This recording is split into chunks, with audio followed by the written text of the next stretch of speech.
The marathon situation just keeps getting worse. Paul Tassi wrote an article discussing the morale internally at the company, and a developer has since come forward.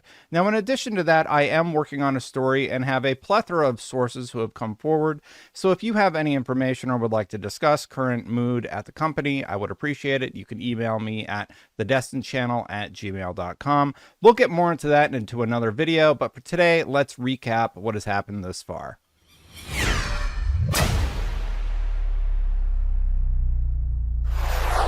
Now, the first and most important article is the scoop Paul Tassi got discussing how the new marathon info about how Bungie morale and launch worries are alongside these changing plans. The most important statements are here.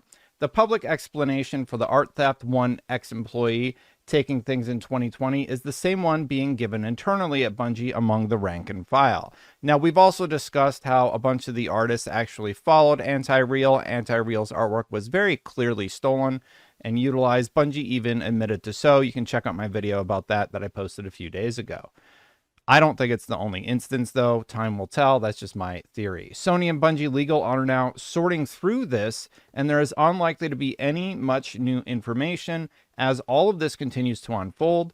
It is not clear how long an audit will take of these assets to remove or find any more plagiarism, as it's an expansive enough process to have Bungie not even show any footage at all in its recent live stream. Yeah, if you missed it, Bungie wouldn't even show gameplay in their disaster of a live stream where they apologized and then had technical issues for 45 minutes straight.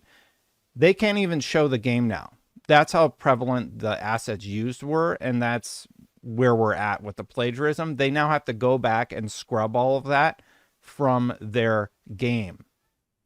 I just don't understand how they haven't delayed it yet. Morale is in free fall across all departments, and vibes have never been worse. Everyone has the same concerns about what happens to Bungie as a studio if Marathon bombs, which is something they absolutely cannot afford. There are not even hints or jokes about a delay from the September release date internally. With that said, it is entirely possible, if not likely, those conversations are happening privately between higher-up Sony and Bungie leadership. It's unclear what the plan is to launch the game in a now actively hostile environment just a few months from now, or how to turn that around. Yeah, it's been absolutely brutal to just see the reaction to this, but it's rightfully so. Bungie is caught red-handed using artwork from another creator, not giving them credit, and it's not like subtle stuff. It's basically one-to-one copy-paste into the game engine, and Bungie admitted to so. Again, go check out the previous video.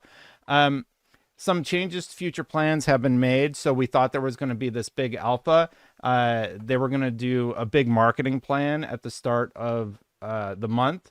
That's not happening anymore. The whole campaign needs to be reworked, likely because they have that artist assets in the materials. A heavily marketed public beta in August may have changed into a roadmap of public playtests with no actual details yet. I mean, we basically had 10,000 people into the closed alpha. I was one of them, and most players bounced very, very quickly. So I would be interested to see what a public beta would be like. I don't even know if we're going to get something of substance there.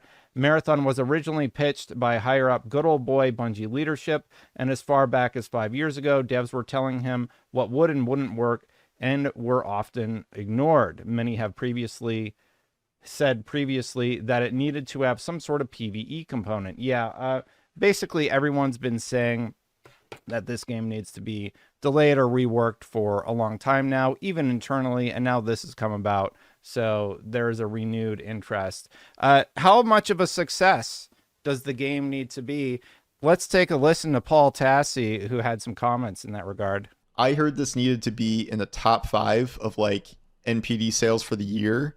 If it's going to be a success or considered a success, crazy. No way. There's no way.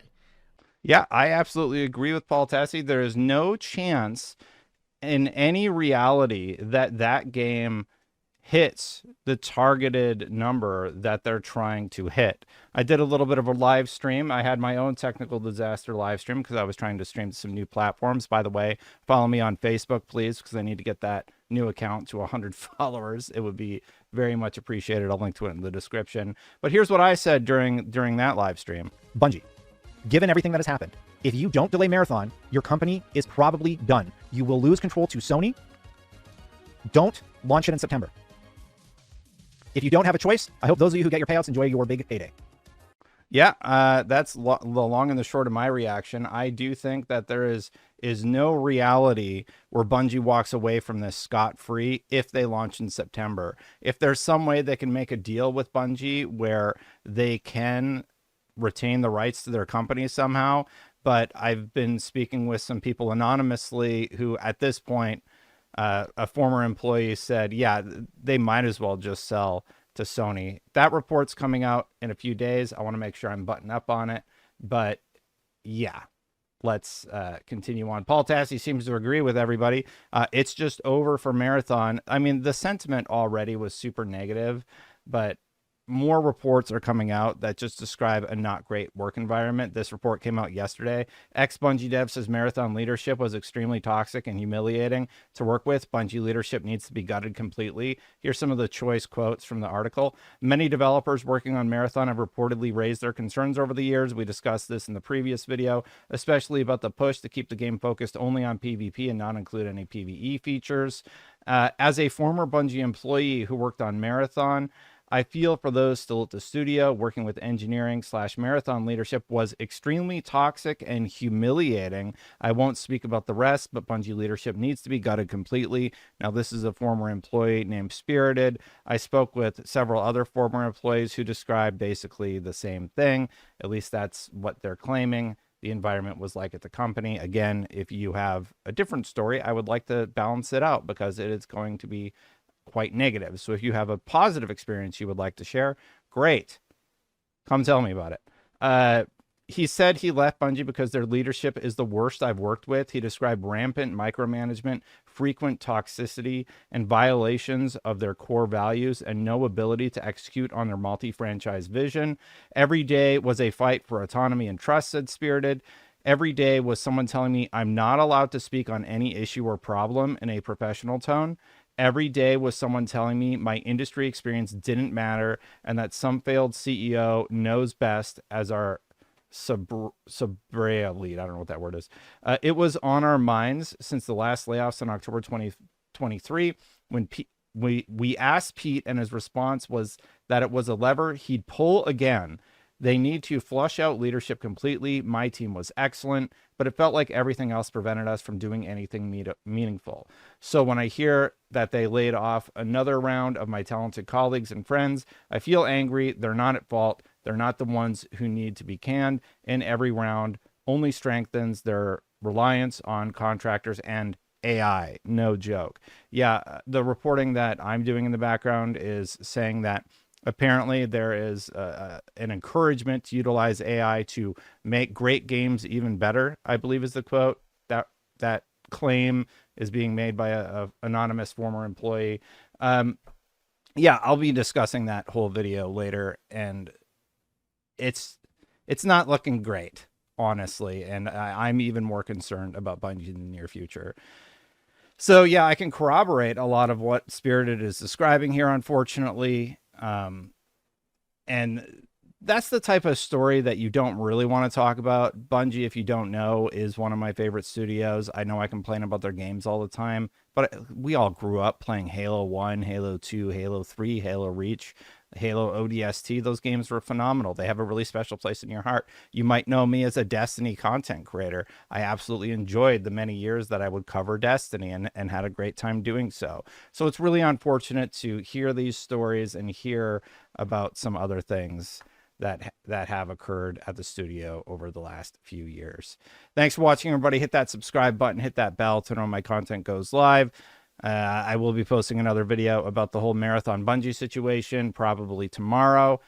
For today, I wanted to get this recap done. I've also spoken. I have like a few different things that I'm working on. I have to figure out how to put it all together because there's some claims being made by people that I need to collect in the one video. Again, if you have more information, especially about penthouses. Anyway, if you want to share anything in that respect, again, thedestinchannel@gmail.com, or I'm pretty open, like my DMs are open, and you can find me basically anywhere.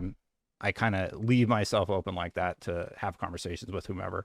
Anyway, that's the long and the short of the story, and it's an unfortunate one. Like I said, big Bungie fan, grew up admiring what their studio's accomplished, and to see them currently going through this, it's really unfortunate, because you like to think that the places that you admire are these great, wondrous places, and it turns out it kind of sucks sometimes. Thanks for watching, everybody. Hit that subscribe button, hit that bell. Allegedly claims, I got to make sure to use those words, right? So hit the subscribe button, hit the bell. Thank you so much to the members for supporting me doing this. Chris Ferretti, Phil Aroni, Spingater, and Aries EMS. I think there's one more day where I leave the Patreon free. If you want to support on Patreon, patreon.com/SafeStatePlus, or you can become a YouTube member by clicking that join button. I'm going to get out of here. Check out my original video where I go into in-depth details about their history of plagiarism claims. There's like 4 or 5 cases that are pretty ironclad of them using other people's artwork. And I'll see you for the next one. Bye for now, everybody.